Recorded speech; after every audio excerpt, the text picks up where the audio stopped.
do my homework with me.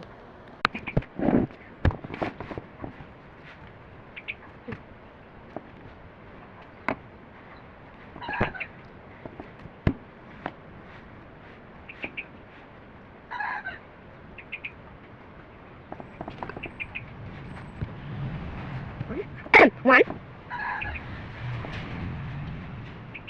two. Wait. Nasa tag-ulan na.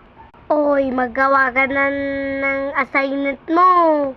Towerville Elementary School. Let me just remove the effect first. Here is my sagot, aka my answer. If it's hot, the weather. If it's cold, done. Bye.